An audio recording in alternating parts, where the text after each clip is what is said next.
मैं देवों के देव महादेव के चरणों पर प्रणाम करती हूँ। मैं गौरी पार्वती मैया भवानी के चरणों पर प्रणाम करती हूँ। मैं कार्तिक गणेश दोनों भैया के चरणों पर प्रणाम करती हूँ। मैं सभी देवी दुर्गा के चरणों पर प्रणाम करती हूँ। जितने गुरु भाई बहन लोग उनको मैं प्रणाम करती हूँ और महादेव से ही दया मांगती हूँ कि हे महादेव, आप सब पर दया कीजिए, आप पल पल दया कीजिए। हे महादेव, गुरु भाई बहन लोग, आज आप लोग में एक गुरु और शिष्य की सुरक्षा कथा सुनाने वाली हूँ। एक गांव में आशा अपने सास के संग रहती थी। आशा बहुत ही, उसको ज़्यादा पूजा पाठ से बेसी सजना संवरना पसंद था। वो हर दम अपने तन को सजाते रहती। घर के काम भले लेट से होखे, तनिक भी अपने वो श्रृंगार कम नहीं होने देती। वो हमेशा सस्ते संवरते रहती। एक दिन महादेव सोचते हैं कि ये तो अपने घर में पूजा पाठ कभी करती नहीं, खाली सजने संवरने में हैरान रहती है। क्यों ना आज जरा इसके दरवाजे पर चलता हूँ और चलकर इससे भिक्षा मांगता हूँ, मांग कर देखता हूँ कि अपने सजना संवरना छोड़ के मुझे इतना भिक्षा देती है कि नहीं। क्योंकि हर समय वो खाना पीना खा ले, फिर ऐनक के सोझे आकर बैठ जाए, तनिक में ओठ की लाली, आँख के काजल को धूमल नहीं होने दे, और वो हाथ को रंगते रहे, अपना बाल तनिक बिखरने ना दे। आशा ऐसी थी। महादेव जब आते हैं और आकर द्वारी पर एक साधु का रूप धर लेते हैं और आकर कहते हैं, सुबह का टाइम रहता है 10 बजे, कि बेटी थोड़ा सा भिक्षा दे दो, मेरी बाल बच्चे और पति बड़ी भूखे हैं। आशा कहती है, क्या आपको लौक नहीं रहा है कि मैं अभी सज रही हूँ, अभी मैं आपको नहीं दे सकती हूँ, अभी मैं सजने के बाद में पाइएगा, जाइए। इतने में कहती हैं। जैसे वो क्या करते हैं, वो चले जाते हैं। फिर सांझ के जब फिर आते हैं महादेव, आकर कहते हैं कि बेटी अब तो मुझे थोड़ा सा भिक्षा दे दो, तुमने कहा था कि मैं सज संवर रही हूँ, सांझ के आइएगा। तो मैं सांझ कर चलाया। क्या आपको नहीं दिखाई दे रहा है कि टाइम दिया बत्ती बारने का होता है?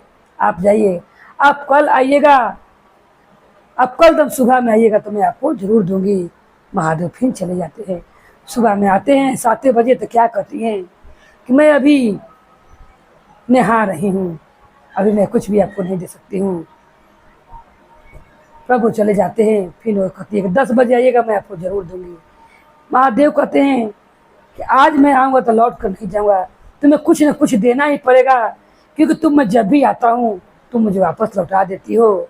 कहा तो गुरु भाई बहन लोग कि हर समय किसी को दरवाजे पर बुलाकर उसका बेइज्जती करना या उसे बुलाकर एक लोटा पानी नहीं देना, ये बहुत गलत बात होता है। किसी को अगर बुलाइए तो उसका सम्मान कीजिए। जिस तरह आशा ने बार बार उन्हें सुबह से शाम, शाम से सुबह कर कर फिर सुबह बुलाया। फिर बाबा चले गए। फिर वो 10 बजे आए तो क्या कह रही आशा कि अभी मैं श्रृंगार पटार करें, गोर में आलता लगा रही हूँ, मैं कुछ भी नहीं दे सकती हूँ। अभी मैं अपना माथ कान बांध रही हूँ, गोर हाथ रंग रही हूँ, जाके जोर मन करो घर में से ले लीजिए, मैं अपने श्रृंगार को छोड़कर नहीं उठ सकती हूँ। बाबा ने कहा कि बेटी तुम इतना सजने संवरने में बिजी हो कि तुम कल से मुझे दोहरा रही हो। मैं अपने बाल बच्चे को भूख को शांत करने के लिए तुम्हारे पास दौड़ दौड़ कर आ रहा हूँ, और तुम मैं जब भी आता हूँ तुम यही कहती हूँ मैं कभी स्नान कर रही हूँ, कभी मैं माथ कान बार रही हूँ, कभी मैं गोर रंग रही हूँ, कभी मेहंदी लगा रही हूँ। बोलो मैं क्या ले लूँ? कहती है कि जौन बुझाए वो जाके घर में से ले लीजिए, मगर मुझसे मत मांगिए, क्योंकि मैं अपने श्रृंगार पटार को नहीं छोड़ सकती हूँ। बाबा ने कहा इसे सबक सिखाना होगा, क्योंकि ये बहुत बार मुझे दरवाजे पर से लौटाई है। अगर मैं तो भगवान हूँ, मेरे पास सब कुछ है, मैं इसे परीक्षा लेने आया हूँ। अगर कोई गरीब अगर इसके दरवाजे पर आ जाए और जरूरतमंद हो, उसको बहुत ज़रूरत हो, अगर ये ना दे पाए कुछ भी, तब उसे कैसा बुझाएगा? इसीलिए इसको सबक सिखाना बहुत ज़रूरी है। ऐसा सोचकर बाबा क्या करते हैं कि घर में जाते हैं और उसका पति खाकर भी लेटा रहता है। 10 बजे 11 बजे टाइम होता दिन में। महादेव उसका पति के प्राण को अपने झोला में रख लेते हैं, लेकर वापस आओ चले जाते हैं। इधर ही सज उज कर जाती है। अपना 1 घंटा के बाद अपना पति को जगाने लगती है। पति नहीं उठता है, जोर जोर से रोने लगती है और कहती है क्या मैं कैसे सजूंगी, पति यहाँ मर गया है। उसको यही चिंता लगा है कि मैं जो अपने मुख पर तनी धूमिल नहीं होने देती थी, अपने में बाल को बिखरने नहीं देती थी, आँख का कजरा नहीं कम होने देती थी, न ओठ के लाली न पैर का रंग। अब उसे यही चिंता था कब ये नहीं रहेंगे और जब मैं विधवा हो जाऊंगी तो मैं कैसे सजूंगी। उसको यही बात का फिक्र था, उसको ये अफसोस नहीं था कि मेरा पति मर गया है। और यही सोच सोच के मन में रो रही थी कि अब मैं कैसे सजूंगी और मैं क्या करूंगी, अब तो मेरा पति ही नहीं रहे। उतने में माता पार्वती ने कहा कि हे प्रभु, स्त्री के लिए 16 श्रृंगार बहुत महत्व रखता है। वो अपने ठीक है अपने को सस्ती सवरती थी, मगर उसका पति नहीं रहेगा तो कैसे सजेगा। महादेव ने कहा कि हे पार्वती, मैंने जब भी इसको दरवाजा पर दिया हूँ, ये सजने संवरने के चलते कभी मुझे इसने कुछ दिया नहीं। क्या इसे इतना सजने संवरने में इसे टाइम नहीं था कि उठ के एक भिखारी को 1 मुट्ठी सीधा बारी चावल आटा दे सके या 5 रुपया भी दे सके, इसीलिए से सबक सिखाना जरूरी था। तब माता पार्वती कहते हैं हे प्रभु, बहुत हो गया, आप जाके सरपति के प्राण लौटाइए, नहीं तो ये भी मर जाएगी। यही सोच सोच कर मैं कब सजूंगी, अब क्या करूंगी, आप जाइए, क्योंकि इसका रोया मुझसे देखा नहीं जा रहा है। जब ऐसा कहती हैं उतने में क्या होता है गुरु भाई बहनों, कि महादेव 3 साल का बालक बनते हैं, 3 साल का बालक बन के और द्वारी पर दमधूरी मार से लौटा कर रोने लगते हैं। तब वो सास कहती है एक तो बेटा का मंजिल पड़ा हुआ है। उतने में कहने किसका बालक है जो द्वारी पर इतना रो रहा है। अपनी बहू से बोलती है अरे बहू जाओ और जाकर उस बालक को घर में ले आओ, उसको साफ सुथरा कर दो, देखो बिना माँ का बच्चा है कितना रो रहा है। वो तो महादेव रहते हैं। प्रभु ने कहा किया कि 3 साल का बच्चा बनकर खूब वहाँ पर द्वारी पर रोते हैं। इसका दिल पसीजता है कि नहीं पसीजता है, अभी भी ये किसी को बालक को समझती कि नहीं कि माँ के बिना बालक कितना रो रहा है। अपनी सास को बात सुनकर वो कहती कि मैं क्या जाऊँ, मैं तो खुद पति नहीं रहे, मुझे ये सब अच्छा नहीं लग रहा है। सास बोलती कि जाओ और जाकर देख कर आओ, जरूरी है जाकर तुम देख कर आओ कि क्यों वो बालक रो रहा है। उतने में वो जाती हैं और जाकर वो महादेव को 3 साल के बालक बच्चों में उठा लाती हैं और ले आकर सास बोलती है स्नान करा दो।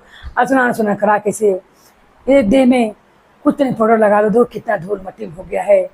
वो कहती है कि माँ जी मुझ पर तो इतना भारी आफत आया हुआ है, आपको यही सूझ रहा है। सास कहती है बहू, छोटा बच्चा भगवान का रूप होता है, कम से कम इसका सेवा तो कर लो। कभी तुमने अपना हाथ से दान पुण्य नहीं किया, कोई भी आया तुमने सजने संवरने के आगे कभी मेरा बात नहीं सुनी, खाना मांगती रहती तुम सुनते रहती थी, क्योंकि तुम्हारा अपना तन को सजाना बहुत महत्व रखता था। अरे कम से कम ये बालक को तो शरीर को सजा दो, इसका देह पर के सब धूल मट्टी हटा दो, स्नान करा दो। अपनी सास की बात मानकर बालों को स्नान करा देती है। महादेव को नहा वहाँ के प्रभु मने मन मुस्कुराते थे। माता पार्वती सब लीला देखती रहती हैं और वो कहती हैं कि बहू इसको जाकर सुला दो, कल सवेरे मट्टी माजी होगा जो देखा जाएगा। तब वो कहते हैं, वो जो 3 साल का लड़का आता है कहता है कि दीदी, उसे दीदी कहने लगते हैं कि ऐसा करो दीदी कि तुम एक तो कथा कहो, मैं सुनना चाहता हूँ। वो कहती है ऐसा कि मुझ पर इतना भारी आफत पड़ा हुआ है, मैं कोई कथा उसा नहीं कहूँगी। तब वो कहते हैं कि मेरी माँ तो मुझे रोज कथा सुनाती है, बिना कथा सुने मुझे नींद नहीं आती है। तब आशा कहती है अगर तुम्हारी माँ तुम्हें कथा सुनाती है तो तुम ही वो कथा कहो, मैं सुनूंगी, क्योंकि मेरा मन नहीं लग रहा है। सवेरे भेला क्योंकि उस टाइम ले उनका पति का मट्टी माजी नहीं हुआ था। अभी जहाँ तहाँ फोन गया था, लोग आते हैं तभी कोई काज होता है, गुरु भाई बहन लोग जब जानबे करते हैं। तब वो कथा में कह रहे हैं महादेव ये बालक का रूप लिए हुए हैं। वो कहते कथा सुनाने के लिए ऐसा, तब वो कह रहे हैं महादेव उसको बुद्धि खोलने के लिए और सबक सिखाने के लिए प्रभु ने ऐसा किया था कि अभी से भी रास्ता धर ले। तब वो कहते हैं माथे काना बांधते रहनी, टीका पाउडर करते रहनी, गोरा में आलतमा हमला गावते रहनी, माथे काना बांधते रहनी, मेहंदी रचावते रहनी, गोरा में आलतवा हमला गावते रहनी, दुआरा पर अइले जोगिया कुछहु ना देले बानी, जोगिया जे कैले अपना से थानावा, जोगिया जे चली गए से थानावा। तभी आशा कर रही है कि तो मेरे बारे में ही कह रहा है, ये कैसे जानता है कि मैं सवेरे माथ कान बांध रही थी, टीका पाउडर कर रही थी, मेहंदी रचा रही थी, गोल में आल्ता लगा रही थी। एगो जोगी आयल था तो मैंने उसे कुछ भी नहीं दिया, तो जोगी वापस चला गया। क्योंकि जोगी जब घर में बोलती है कि जाकर ले लो, वो जैसे घर में आते हैं उनका पति के पुराण को झोला में रखकर वहाँ से अंदर ध्यान हो जाते हैं। उसे तनिक भी ध्यान नहीं रहता कि जोगी कब आया कब गया, क्योंकि उसे सजना संवरना बहुत महत्व रहता था। तब वो कहती कि आप कौन हैं, मुझे बताइए। उसे भटक खुलता है गुरु भाई बहन लोग, और वो कहती हैं कि आप कोई और कोई नहीं, मुझे तो बुझाते हैं कि आप महादेव ही हैं। क्योंकि ये सब बात तो मैंने, एक जोगी आया था उसको मैंने दीक्षा में नहीं दिया था, और उन्होंने मुझे माथा कान बांधते हुए देखा था, टीका फोड़ा करते देखा था। तब प्रभु ने कहा, अरे शिष्या तूने तो मुझे पहचान लिया, तुम तो शिष्या बना नहीं, मगर मैं तुम्हें बोलता हूँ यहाँ से भी शिष्या बन जाओ और 3 सूत्र का पालन करो। और कोई भी दरवाजा पर आए, सस्ते संवरते हुए, सास ससुर की सेवा करते हुए, पति के देखभाल करते हुए, अपना परिवार को संभालते हुए कोई दरवाजे पर आ जाए तो अपना परिवार को संभालते हुए उसे अच्छा मन से, सीधा मन से, मन में भाव जगाते हुए उसके एक मुट्ठी ले जाकर कोई सामान दे दो, 5 गो रुपया दे दो, एक आदमी के खाने लायक उसको भोजन दे दो, आटा चावल उसको दे दो, को अपना एक टाइम का भोजन कर सके। तभी तुमने बहुत खिलाया था, मैं महादेवी तुम्हारे दरवाजे पर आया था तुम्हारी परीक्षा लेने के लिए, मगर तुमने तो सजने संवरने के आगे मुझे 3 बार लौटाया, और चौथा बार ने तुमने कह दिया कि जाकर घर में से ले लो। तो मैंने तुम्हारा पति का प्राण ही हर लिया, लो मैं तुम्हारा पति का प्राण देता हूँ। और प्रभु ने उसी झोला में से निकाल कर वो क्षमा मांगने लगती है, कहती कि हे महादेव मुझे क्षमा कर दीजिए, आज से मैं कभी भी ऐसा नहीं करूँगी, कितने समझते संवरते रहूँगी, खाना पर भी अगर बैठा रहूँगी, अगर कोई आ जाए तो मैं से हाथ धोकर जरूर दान पुण्य कर दूंगी, दरवाजे पर इंतजार भी नहीं कराऊंगी। तब प्रभु ने झोले में से प्राण को निकाला और निकाल कर उसके पति के देह में डाल दिया। उतने में उसका पति उठकर नमः शिवाय करते हुए उठ के बैठ गया। और पति बोला कि इतने सारे अगल बगल में क्यों लोग आए हुए हैं। सब लोग ये बात सुनकर और उसके पति को जिंदा देखकर सारा घटना आशा बताती है और कहती है ये सब मेरे गलती के कारण हुआ है, और अपना सारा बात अपना पति को बताती है। और उस दिन से कोई भी दरवाजे पर आए, कोई भी काम करते रहे, एक बार स्नान करती थी उसी समय कहती थी कि बाबा अंदर से कि बाबा मैं स्नान कर रही हूँ, जरा सा बैठ जाइए। अगर स्नान ना करते रहे तो कोई ऐसा काम नहीं है कि आदमी अगर द्वारी पर कोई भिक्षा मांगने आ जाए तो छोड़ के ना जाके दे सकता है।